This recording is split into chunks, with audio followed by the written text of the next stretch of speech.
70 વર્ષના ભગવતીબેન એના લગ્નનો આલ્બમ જોઈને પતિને યાદ કરી રહ્યા હતા અને એના પતિ સાથે વિતાવેલા સમયને યાદ કરીને એની આંખોમાં આંસુ આવી રહ્યા હતા। એના પતિના અવસાનને હજુ 10 મહિના થયા હતા, પરંતુ ઘરના દરેક ખૂણામાં એની યાદો જોડાયેલી હતી। ભગવતીબેન આલ્બમ જોઈ રહ્યા હતા ત્યારે જ એનો એકનો એક દીકરો વિમલ આવ્યો અને કહેવા લાગ્યો કે મમ્મી, મારે મારી ઓફિસ આપણા ઘરથી ઘણી દૂર પડે છે અને હું ઘણા સમયથી મારી ઓફિસની નજીકમાં ફ્લેટ શોધી રહ્યો હતો અને હવે એક ફ્લેટ મને પસંદ આવ્યો છે। ત્યારે ભગવતીબેને કહ્યું કે હા, તો એ તો ખુશીની વાત છે અને આમ પણ રોજ અહીંથી પેટ્રોલ બાળીને આટલા દૂર જવું અને રોજ થાકી જવું, એના કરતાં તો ત્યાં નજીકમાં ઘર હોય તો વધારે સારું।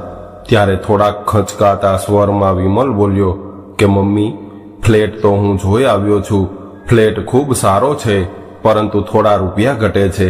ત્યારે એના મમ્મીએ કહ્યું કે તો આટલું કહેવામાં આટલો બધો ખચકાટ શા માટે અનુભવે છે? બોલને દીકરા, તારે કેટલા રૂપિયા ઘટે છે? તારે જેટલા રૂપિયાની જરૂર હોય એટલાનો ચેક બનાવીને મારા એકાઉન્ટમાંથી ઉપાડી લે। ભગવતીબેનના પતિ સરકારી જોબ કરતા હતા અને સરકારી નોકરી હોવાથી એના અવસાન બાદ એનું અડધું પેન્શન ભગવતીબેનને મળતું હતું। ત્યારે જ વિમલ બોલ્યો કે મમ્મી, તમે બેંકમાંથી રૂપિયા ઉપાડવાનું રહેવા દ્યો। તમે તમારી 5 લાખની એફડી કરાવી હતી, એ એફડી તોડાવી નાખો અને આમ પણ આવા સમયે એ પૈસા કામ નહીં આવે તો ક્યારે આવશે? એટલે ભગવતીબેન કહેવા લાગ્યા કે સારું બેટા, તને જે યોગ્ય લાગે એ કર, આખરે છેલ્લે આ બધું જ તારું છે। એટલે વિમલ કહેવા લાગ્યો કે ફ્લેટ આમ તો 28 લાખનો છે, પરંતુ બાકીના રૂપિયાની વ્યવસ્થા મેં કરી લીધી છે। બસ મારે તો 5 લાખ રૂપિયા ઘટે છે, તો એ આ એફડીમાંથી થઈ જશે। હવે ભગવતીબેને પોતાની એફડી તોડાવી અને 5 લાખ રૂપિયા વિમલને આપી દીધા અને ત્યારબાદ વિમલે એની પત્ની નિધિને જણાવ્યું કે મમ્મીએ એની એફડી તોડાવીને મને 5 લાખ રૂપિયા આપ્યા છે। અને આ સાંભળીને નિધિ પણ ખુશ થઈ ગઈ કે હવે આપણે નવા ફ્લેટમાં રહેવા જઈશું। 28 લાખની વ્યવસ્થા થઈ ગઈ એટલે વિમલે ફ્લેટ ખરીદી લીધો અને મીઠાઈનું બોક્સ લઈને ઘરે આવ્યો। ઘરે આવીને વિમલ એના મમ્મી અને નિધિને કહેવા લાગ્યો કે લ્યો, તમે બંને મોઢું મીઠું કરો, હવે નવો ફ્લેટ આપણો થયો છે અને 15 દિવસમાં આપણે ત્યાં રહેવા જઈશું। વિમલે એના હાથે બંનેને મીઠાઈ ખવડાવીને મોઢું મીઠું કરાવ્યું। ત્યારે ભગવતીબેન બોલ્યા કે વિમલ, આપણા ઉપરના માળે તો પ્રિયંકા રહે છે અને આપણે ફ્લેટમાં રહેવા જતા રહીશું, તો આ નીચેનો માળ ભાડે આપવો પડશે, એટલે કોઈ સારા ભાડૂત શોધવા પડશે। ત્યારે વિમલ બોલ્યો કે મમ્મી, આ ઘર શા માટે ભાડે આપવું છે? તમારે તો અહીં જ રહેવાનું છે। વિમલની વાત સાંભળીને ભગવતીબેનના ચહેરાનો રંગ ઉડી ગયો અને એ સમજી ન શક્યા કે હવે શું બોલવું, છતાં પણ થોડું મક્કમ મન કરીને કહેવા લાગ્યા કે આટલા મોટા ઘરમાં હું એકલી કેવી રીતે રહી શકીશ? ત્યારે દીકરાએ કહ્યું કે મમ્મી, તમે તો જાણો છો કે શહેરના ફ્લેટના ભાવ કેટલા વધી ગયા છે અને મેં જે ફ્લેટ લીધો છે એ ફ્લેટ માત્ર 2 બેડરૂમ અને કિચન વાળો ફ્લેટ છે। એમાં 1 બેડરૂમ અમારા માટે અને 1 બેડરૂમ મહેમાનો માટે રાખીશું। એટલે તમે અહીંયા આટલા મોટા ઘરમાં આરામથી રહેજો, કારણ કે તમે અહીંના વાતાવરણ પ્રમાણે ભળી ચૂક્યા છો। અહીંયા તમારી ઘણી બધી ઓળખાણ પણ છે અને અહીંયા તમારી બહેનપણીઓ પણ છે, એટલે તમને ત્યાં નહીં ફાવે। વિમલની વાતો સાંભળીને ભગવતીબેન સમજી ગયા કે મારો દીકરો મને એની સાથે એના ફ્લેટમાં રાખવા નથી માંગતો, પરંતુ માની મમતાના કારણે એ ઉદાસ થઈ ગયા। વિમલ એનો ઉદાસ ચહેરો જોઈને કહેવા લાગ્યો કે મમ્મી, તમે આટલી બધી ચિંતા શા માટે કરો છો? હું અને નિધિ દર રવિવારની રજાએ તમને મળવા આવતા રહીશું। અમે આખો દિવસ અહીં જ રહીશું। વિમલની વાત સાંભળીને નિધિ ઘણી ખુશ હતી કે મમ્મી નવા ફ્લેટમાં એની સાથે નહીં આવે। પોતાના દુઃખને મનમાં સંતાડીને મોઢા પર જૂઠી સ્માઇલ દેખાડી અને ભગવતીબેન કહેવા લાગ્યા કે બેટા, બાળકની ચિંતા કરવી એ દરેક માનો સ્વભાવ હોય છે, ભલે તું મોટો થઈ ગયો હોય અને તારી દેખરેખ રાખવા માટે તારી પત્ની આવી ગઈ છે, પરંતુ તું આટલો મોટો થયો ત્યાં સુધી તો મેં તને ક્યારેય મારાથી દૂર નથી થવા દીધો, એટલે મને ચિંતા થાય એ સ્વાભાવિક છે. તારા પપ્પા તને હોસ્ટેલમાં મૂકવાનું કહેતા ત્યારે પણ હું ખૂબ રડી હતી અને તને હોસ્ટેલમાં ન જવા દીધો, પરંતુ અત્યારે તું તારો વિચાર કર અને હવે તારો પોતાનો પણ એક પરિવાર છે. મારું શું છે, તારા પપ્પાનું પેન્શન આવે છે, એમાં આરામથી હું અહીં રહી લઈશ. આવું કહીને ભગવતીબેન ખોટું ખોટું હસવા લાગ્યા. વિમલ એના મમ્મીની બધી વાત સાંભળી રહ્યો હતો, પરંતુ એના મનમાં એની જનેતાને છોડવાનું દુઃખ નહોતું, પરંતુ નવા ફ્લેટમાં જવાની ખુશી હતી. નિધિના ચહેરાના ભાવ જણાવતા હતા કે એ હવે અલગ રહેવા માંગે છે. ભગવતીબેનને એકેય દીકરી નહોતી, એટલે નિધિને એ પોતાની સગી દીકરીની જેમ રાખતા હતા. નિધિ પણ પરણીને આવી ત્યારથી ભગવતીબેન હંમેશા એના કામમાં મદદ કરતા અને એનાથી ક્યારેક કોઈ ભૂલ થાય તો પણ એને પ્રેમથી સમજાવતા હતા. પરંતુ આજકાલની ઘણી ખરી છોકરીઓ સાસરિયામાં રહેવા જ નથી માંગતી. વિવાહ થયા કે અલગ રહેવા માટેના બહાના શોધવા લાગે છે. 15 દિવસમાં એમણે પોતાનો સામાન પેક કરીને પિકઅપ બોલાવી લીધું અને ફ્લેટમાં શિફ્ટ થઈ ગયા. આ બાજુ ભગવતીબેન આખા ઘરમાં એકલા પડી ગયા હતા. એને પૈસે ટકે તો ઘણી શાંતિ હતી, પરંતુ આ ઉંમરે જેના સાથની જરૂર હતી એવો એકનો એક દીકરો એને એકલા છોડીને જતો રહ્યો હતો. ઉપરના માળે પ્રિયંકા રહેતી હતી અને એ એના જીવનમાં એકલી જ હતી. લગભગ 7-8 મહિના પહેલા જ એ ભગવતીબેનના મકાનમાં ઉપરના માળે રહેવા આવી હતી. જ્યારે એને ખબર પડી કે એના પતિને કોઈ બીજી સ્ત્રી સાથે સંબંધ છે તો એણે તરત જ એના પતિ સાથે છૂટાછેડા લઈ લીધા અને ત્યારબાદ એને એકલા રહેવાનું પસંદ કર્યું હતું. છૂટાછેડા બાદ એણે બ્યુટી પાર્લરમાં કામ કરવાનું શરૂ કર્યું અને સાથે સાથે યોગાના ક્લાસ લેતી હતી. રવિવારે સવારે પ્રિયંકા ભગવતીબેન પાસે થોડું દહીં લેવા આવી તો ભગવતીબેન ઉદાસ થઈને બેડ પર બેઠા હતા અને એવું લાગતું હતું કે જાણે 2 દિવસથી જમ્યા ન હોય. ત્યારે પ્રિયંકા બોલી કે અરે આંટી, તમે કેમ આટલા ઉદાસ અને કમજોર લાગો છો? તમારી તબિયત ખરાબ હોય તો હું તમને ડોક્ટર પાસે લઈ જાઉં. ત્યારે ભગવતીબેન બોલ્યા કે આટલા મોટા ઘરમાં હવે હું એકલી પડી ગઈ છું. મને તો નથી કાંઈ ખાવાનું મન થતું કે ન કશું બનાવવાનું મન થાય છે. આખો દિવસ બેડ પર પડી રહું છું. ભગવતીબેનની વાત સાંભળીને પ્રિયંકાને ઘણું દુઃખ થયું અને એણે કહ્યું કે આંટી, આવું તો ન ચાલે. આમ તો તમારી તબિયત વધારે ખરાબ થઈ જશે. હવે તમારી વહુ અને દીકરો અહીંયા નથી રહેતા કે તમારી દેખભાળ રાખે, એટલે તમારે જાતે જ તમારું ધ્યાન રાખવું પડશે. તમે એક કામ કરો, કાલથી મારી સાથે યોગાના ક્લાસમાં આવવાનું શરૂ કરો. ત્યાં તમારો સમય પણ પસાર થઈ જશે અને સાથે સાથે થોડું યોગા કરતા પણ શીખી લેશો, જેનાથી તમારા મનને શાંતિ રહેશે અને ખોટા વિચારો પણ નહીં આવે. ભગવતીબેને પ્રિયંકાની વાત માનીને હા પાડી અને બીજા દિવસે એની સાથે યોગાના ક્લાસમાં પહોંચી ગયા. આવી રીતે પ્રિયંકા રોજ એને એની ગાડી પર બેસાડીને યોગાના ક્લાસમાં લઈ જતી અને એના કારણે ભગવતીબેન સ્ફૂર્તિમાં રહેવા લાગ્યા. થોડા દિવસ બાદ એ રોજ રાત્રે જમ્યા પછી પણ પ્રિયંકા સાથે બહાર આંટા મારવા જવા લાગ્યા, જેનાથી પ્રિયંકાની બધી જ બહેનપણીઓ સાથે એની ઓળખાણ થઈ. પ્રિયંકા અને ભગવતીબેનની ઉંમરમાં 20 વર્ષનો ફરક હતો, છતાં પણ બંને વચ્ચે સારી મિત્રતા થઈ ગઈ હતી. આ બાજુ વિમલ અને નિધિ તો ફ્લેટમાં શિફ્ટ થયા બાદ મમ્મીને ભૂલી જ ગયા હતા. ભગવતીબેન ક્યારેક ફોન કરતા તો વિમલ ઓફિસમાં છું અને ઘરે જઈને વાત કરું છું, આટલું કહીને ફોન મૂકી દેતો. આ કારણસર એમણે હવે ફોન કરવાનું જ બંધ કર્યું હતું.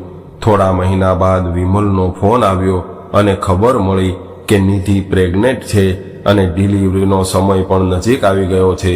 ત્યારબાદ વિમલ ભગવતીબેનના ઘરે આવ્યો અને એની પત્નીના ડિલિવરીના થોડા દિવસો પહેલા જ ભગવતીબેનને એના ફ્લેટમાં લઈ ગયો, જેનાથી ભગવતીબેન નિધિ અને એના બાળકની દેખભાળ રાખે અને ઘરનું કામ પણ થઈ શકે.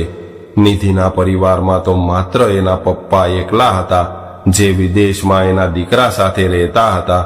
ભગવતીબેને નિધિની ખૂબ સેવા કરી અને નિધિએ દીકરાને જન્મ આપ્યો. 1.25 મહિના સુધી ભગવતીબેન ફ્લેટમાં રહ્યા અને ત્યારબાદ જરૂર પૂરી થતાં જ વિમલ એને જૂના ઘરે મૂકી ગયો. હવેથી જ્યારે પણ કોઈ વાર તહેવાર હોય તો વિમલ એના મમ્મીને લઈ જતો અને 1-2 દિવસમાં પાછા મૂકી જતો. ભગવતીબેનને પણ એના પૌત્ર સાથે ઘણી લાગણી હતી. આખરે એકનો એક પૌત્ર હતો. તહેવારોમાં જ્યારે પણ વિમલ એને લઈ જતો ત્યારે પૌત્રને ઘરે મૂકીને બંને પતિ પત્ની બહાર ખરીદી કરવા જતા રહેતા અને જ્યારે નિધિ અને વિમલ બહાર જતા ત્યારે મમ્મીને ભાતની વાનગીઓ બનાવવાનું કહેતા જતા. દીકરા અને પૌત્રના પ્રેમમાં આંધળા બની ગયેલા ભગવતીબેન એક તરફ પૌત્રને સંભાળતા અને સાથે સાથે જેટલી વાનગીઓ કહીને ગયા હોય એ બધું જ તૈયાર કરી રાખતા. ઘરે આવ્યા બાદ વિમલ અને નિધિને જરાય મહેનત કર્યા વગર જ સીધું તૈયાર ભોજન મળી જતું.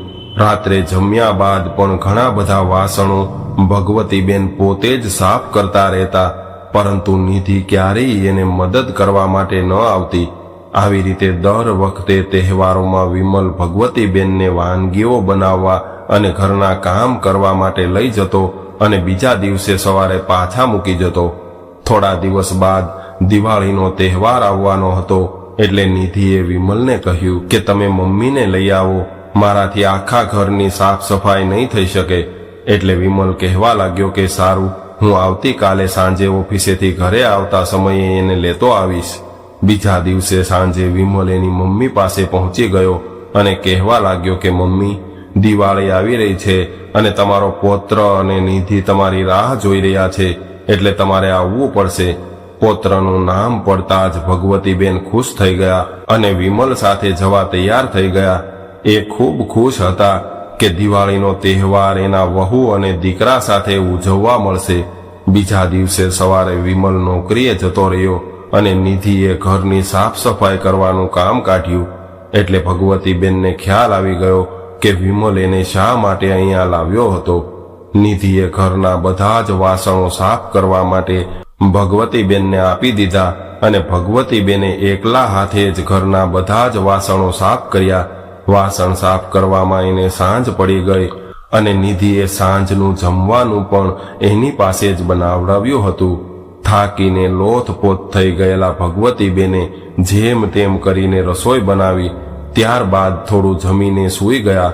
નિધિએ સતત 3 દિવસ સુધી ભગવતીબેન પાસે એના ઘરની સાફ સફાઈ કરાવી અને ઘરના પડદા ધોવડાવ્યા, જેના કારણે ભગવતીબેન બીમાર થઈ ગયા. 2 દિવસ બાદ દિવાળી હતી અને વિમલ એની દવા કરાવવાના બદલે કહેવા લાગ્યો કે ચાલો મમ્મી, હવે તમને હું તમારા ઘરે મૂકી જાઉં છું. આટલું સાંભળતા જ ભગવતીબેનને એક ઝટકો લાગ્યો અને એ મનમાં વિચારવા લાગ્યા કે સતત 4 દિવસથી મારી પાસે વાસણ સાફ કરાવ્યા, ઘરની સાફ સફાઈ કરાવી અને હવે બીમાર પડી ગઈ છું તો મને ઘરે મૂકી જવાની વાત કરે છે. દિવાળીનો તહેવાર છે તો પણ મારો દીકરો મને એ જૂના ઘરમાં એકલી રાખવા માંગે છે. મને લેવા આવ્યો ત્યારે તો દિવાળીનો તહેવાર મનાવવાની વાત કરતો હતો અને હવે ઘરે મૂકી જવાનું કહે છે. ત્યારે થોડી હિંમત કરીને ભગવતીબેન કહેવા લાગ્યા કે વિમલ, મને તાવ આવી ગયો છે, એટલે ઘરમાં તાવની ગોળી હોય તો મને આપને. ત્યારે વિમલે નિધિ પાસે તાવની દવા મંગાવી અને એના મમ્મીને આપી દીધી. તાવની ગોળી ખાધા બાદ વિમલ કહેવા લાગ્યો કે મમ્મી, હવે હું તમને ઘરે મૂકી જાઉં છું. એટલે ભગવતીબેન સમજી ગયા કે હવે મારા દીકરાને મારા પ્રત્યે કોઈ પણ પ્રકારની લાગણી નથી રહી, એને મારી કોઈ જરૂર નથી રહી. એ મને અહીંયા ફક્ત કામ કરવા માટે જ લાવ્યો હતો. થોડો સમય લાગ્યો, પરંતુ ભગવતીબેન હવે સમજી ચૂક્યા હતા કે દીકરાના સંબંધ હવે એના કામ સુધી જ રહ્યા છે. એ મને એક નોકરાણીની જેમ એના ઘરે લઈ જાય છે અને એનું કામ પૂરું થયા બાદ મને પાછી મૂકી જાય છે. પરંતુ આજથી હું આ સ્વાર્થના સંબંધોની મોહ માયામાંથી છૂટવા માંગુ છું. હવે દીકરો એને દિવાળી જેવા તહેવારમાં રાત્રે ઘરે મૂકી ગયો. એટલે ભગવતીબેન પોતાના ઘરમાં જઈને સીધા જ બેડ પર પડી ગયા અને દીકરાના આવા વર્તનથી એને ખૂબ દુઃખ થયું. એટલે એ રડવા લાગ્યા. ત્યારે પ્રિયંકા નીચે આવી અને ઘરની લાઇટ ચાલુ જોઈ એટલે એ ભગવતીબેનને મળવા આવી. ઘરમાં આવીને જોયું તો એ રડતા હતા. એટલે પ્રિયંકા કહેવા લાગી કે અરે આંટી, તમે તો તમારા દીકરાના ઘરે દિવાળી કરવા ગયા હતા, કેમ આમ અચાનક પાછા આવી ગયા, અને એ પણ દિવાળી જેવા તહેવારમાં?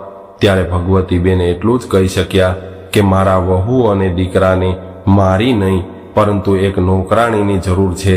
હવે પ્રિયંકા બધું જ સમજી રહી હતી. એટલે એણે એવું કહ્યું કે આંટી, તમે ઉદાસ ન થાવ અને મારી સાથે ચાલો. આપણે આપણી બાલ્કનીમાં દીવા મૂકીએ અને દિવાળી ઉજવીએ. તમે મારી મદદ કરજો. પ્રિયંકા એને ખુશ કરવાના પ્રયાસ કરવા લાગી.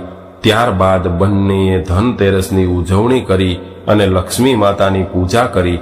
પ્રિયંકાએ એના હાથે જ ગુલાબજાંબુ બનાવ્યા હતા. એ ગુલાબજાંબુ એક ડીશમાં લઈને ભગવતીબેન પાસે આવી અને ભગવતીબેનને ગુલાબજાંબુ ખવડાવી દીધા. પ્રિયંકા પારકી હોવા છતાં પણ એણે ભગવતીબેનને પોતાના કરતા પણ વધારે પ્રેમ આપ્યો હતો. પરંતુ એના પોતાના વહુ અને દીકરાએ આવા તહેવારોના દિવસોમાં પણ અહીં એકલા રહેવા મજબૂર કર્યા હતા. પરંતુ પ્રિયંકાનો આટલો બધો નિસ્વાર્થ પ્રેમ જોઈને ભગવતીબેનની આંખોમાં આંસુ આવી ગયા. ત્યારે પ્રિયંકા બોલી કે આંટી, મેં તમને ડુંગળી નથી ખવડાવી દીધી કે તમે આમ આંસુ વહાવી રહ્યા છો? અત્યારે તમે તમારું બધું જ દુઃખ ભૂલીને મારી સાથે તહેવારનો આનંદ માણો. પ્રિયંકાની વાતો સાંભળીને ભગવતીબેન હસી પડ્યા. પરંતુ વહુ અને દીકરાએ આપેલા દુઃખની યાદો ક્યારેક ક્યારેક તકલીફ આપતા હતા. વિમલ ઘરે મૂકી ગયો. ત્યારબાદ એનો ફોન પણ નથી આવ્યો અને ન એણે મમ્મીના ખબર અંતર પૂછવાનો પ્રયાસ કર્યો. સાંભળ્યું છે કે માં તો માં કહેવાય છે અને સંતાન ગમે એવા હોય પરંતુ માના પ્રેમમાં ક્યારેય ખોટ નથી હોતી. આટલી તકલીફ સહન કરીને પણ ભગવતીબેન એવું વિચારતા હતા કે મારો દીકરો અને વહુ મારા પૌત્ર સાથે એકવાર મારા ઘરે આવે. મારા પૌત્ર એ તો મારું આ જૂનું ઘર હજુ સુધી જોયું પણ નથી. એટલે એમણે વિમલને ફોન કરીને કહ્યું કે તું અને નિધિ બંને નવા વર્ષના દિવસે અહીંયા આપણા જૂના ઘરે આવજો. એટલે વિમલ બોલ્યો કે મમ્મી, મારી પાસે ટાઈમ તો નથી, પરંતુ તમે કહો છો તો ચોક્કસ આવી જઈશું. વિમલે હા પાડી એટલે ભગવતીબેન ખુશ થઈ ગયા અને નવા વર્ષના દિવસે સવારે વહેલા ઉઠીને પૂજાપાઠ કરીને એ વિમલ અને વહુની પસંદ પ્રમાણે જમવાનું બનાવવાની તૈયારી કરવા લાગ્યા. લગભગ 10 વાગ્યા પહેલા તો એમણે બધું જ જમવાનું બનાવી લીધું અને એની નજર દરવાજા તરફ તાકી રહી હતી. વિમલની રાહ જોતા જોતા 12 વાગી ગયા પરંતુ એ હજુ સુધી ન આવ્યો. એમણે ફોન કરવાની કોશિશ કરી પરંતુ વિમલે ફોન કાપી નાખ્યો. હવે માનું મન ક્યાં માનવાનું હતું. એમણે એવું વિચાર્યું કે કદાચ રસ્તામાં હશે અને ટ્રાફિકના લીધે એણે ફોન કાપી નાખ્યો હશે. આવું વિચારીને એમણે આખો દિવસ ભૂખ્યા રહીને રાહ જોઈ અને રાત થવા આવી પરંતુ વિમલ ન આવ્યો. ભગવતીબેન હવે સમજી ગયા હતા કે વિમલ હવે નહીં આવે. એને આવવું જ હોત તો સવારે જ આવી ગયો હોત. હવે એ ખૂબ ઉદાસ થઈ ગયા અને ભગવાનને ફરિયાદ કરવા લાગ્યા કે હે ભગવાન, તમે શા માટે મારા પતિને મારી પાસેથી છીનવી લીધા? હે ભગવાન, તમે શા માટે મને આટલી બધી એકલી કરી દીધી, જેનાથી મારે મારા સગા દીકરાના પ્રેમ માટે પણ વલખા મારવા પડે છે. આવું કહેતા કહેતા એની આંખોમાં આંસુ વહેવા લાગ્યા. વિમલે જે રીતે જૂઠું બોલીને એના મમ્મીને ઘરે આવવાનો વાયદો કરીને ઘરે ન આવ્યો, એના કારણે ભગવતીબેન અંદરથી સાવ તૂટી ગયા હતા. એ જેની સાથે થોડો સમય પસાર કરતા હતા અને પોતાના દુઃખની વાત કરીને મન હળવું કરતા હતા, એ પ્રિયંકા પણ 2 દિવસ માટે બ્યુટી પાર્લરના ઓર્ડરમાં ગઈ હતી. ભગવતીબેન હવે સાવ ઉદાસ થઈને આખો દિવસ ઘરમાં બેસી રહેતા કે પછી બેડ પર પડ્યા રહેતા. હવે પ્રિયંકા ઘરે આવી તો ઉપરના માળે જવાનું મૂકીને સીધી જ ભગવતીબેનને મળવા પહોંચી ગઈ. ઘરમાં જઈને જોયું તો ભગવતીબેન પહેલાની જેમ જ ઉદાસ અને કમજોર લાગી રહ્યા હતા. એટલે પ્રિયંકાએ કહ્યું કે આંટી, હું 2 દિવસ માટે બહાર ગઈ, ત્યાં તો તમે ફરી ઉદાસ થઈ ગયા. તમને એવું નથી લાગતું કે તમે તમારી ખુશીઓને જાતે જ છીનવી લીધી છે? તમારો સ્વાર્થી દીકરો જેને તમારી કંઈ પડી નથી, એવા દીકરાના મોહમાં તમે તમારું જીવન વેડફી રહ્યા છો. હું પણ એકલી છું તો પણ તમે મને ક્યારેય ઉદાસ નહીં જોયો હોય. તમારે હવે તમારું વિચારવું જોઈએ અને તમારું જેટલું જીવન વધ્યું છે એને ખુશીઓથી વરવાનું કામ તમારા હાથમાં છે. પ્રિયંકાની વાતથી ભગવતીબેનમાં જોશ ભરાઈ આવ્યો અને એને એવું થયું કે પ્રિયંકાની વાત સાચી છે. મારા દીકરાએ એનું અને એના પરિવારનું વિચાર્યું છે અને હું એની માં હોવા છતાં પણ એણે મને હંમેશા એના સ્વાર્થ માટે જ બોલાવી છે. મારો દીકરો તો એના ઘરે બોલાવીને મારી પાસે એક નોકરાણીની જેમ બધું જ કામ કરાવે છે, પરંતુ હવે આજ પછી હું આવી ભૂલ ક્યારેય નહીં કરું. ત્યારે પ્રિયંકા બોલી કે આંટી, અમે બધી જ બહેનપણીઓ સાથે મળીને ઉદયપુર અને જયપુર ફરવા જવાના છીએ, એટલે તમે પણ અમારી સાથે આવો તો ખૂબ મજા આવશે અને તમારું માઇન્ડ ફ્રેશ થઈ જશે. ત્યારે ભગવતીબેન બોલ્યા કે અરે પ્રિયંકા, તમે બધી જવાન છોકરીઓ સાથે હું કેવી રીતે સેટ થઈ શકીશ? એટલે પ્રિયંકાએ કહ્યું કે અરે આંટી, મારી બધી જ ફ્રેન્ડ તમને ઓળખે છે અને બધાને તમારી સાથે ખૂબ મજા આવે છે, એટલે તમારે અમારી સાથે આવવું જ પડશે. ત્યારે ભગવતીબેન ના ન પાડી શક્યા અને ઉદયપુર જવા તૈયાર થઈ ગયા. 2 દિવસ બાદ બધાએ ફરવા જવાનો પ્લાન નક્કી કર્યો અને પ્રિયંકાની ફ્રેન્ડની કાર લઈને રાજસ્થાન તરફ જવા રવાના થઈ ગયા. ઘણા સમય બાદ આજે ભગવતીબેન રેશમી સાડી પહેરીને તૈયાર થયા હતા. એટલે પ્રિયંકા બોલી કે અરે આંટી, આજે તો તમે એકદમ સુંદર લાગો છો. ત્યારે ભગવતીબેન શરમાઈને હસવા લાગ્યા. આ બાજુ વિમલ એના ઘરે એના મિત્રોને નવા વર્ષની પાર્ટી માટે આમંત્રણ આપી ચૂક્યો હતો અને 2 દિવસ બાદ ઘરમાં જ પાર્ટીનું આયોજન કરવામાં આવ્યું હતું. એટલે નિધિ બોલી કે વિમલ, અત્યારે રેસ્ટોરન્ટમાંથી તૈયાર જમવાનું મંગાવશું તો ત્યાં ભીડ પણ ઘણી હશે અને 8-10 વ્યક્તિનું જમવાનું ઘણું મોંઘું પડશે. એટલે તમે એક કામ કરો, તમે મમ્મીને આપણા ઘરે લઈ આવો. મમ્મીને ખૂબ સારું જમવાનું બનાવતા આવડે છે, એટલે આપણે ખર્ચો ઓછો થશે અને કામ પૂરું થઈ જાય ત્યારે દર વખતની જેમ એને ત્યાં મૂકી આવજો. ત્યારે વિમલ બોલ્યો કે હા, સારું થયું તે યાદ કરાવ્યું. હું મમ્મીને ફોન કરી દઉં છું અને કાલે એને લઈ આવીશ. આવું કહીને વિમલ મમ્મીને ફોન કરવા લાગ્યો, પરંતુ ભગવતીબેને ફોન ન ઉઠાવ્યો. ત્યારે વિમલે બીજી વાર ટ્રાય કરી તો ભગવતીબેન ફોન ઉપાડીને કહેવા લાગ્યા કે હા બેટા બોલ, શું કામ હતું? એટલે વિમલ બોલ્યો કે મમ્મી, મારા ઘરે એક પાર્ટીનું આયોજન કર્યું છે તો તમને પણ આમંત્રણ આપવું પડે ને, એટલે તમને આમંત્રણ આપવા ફોન કર્યો હતો.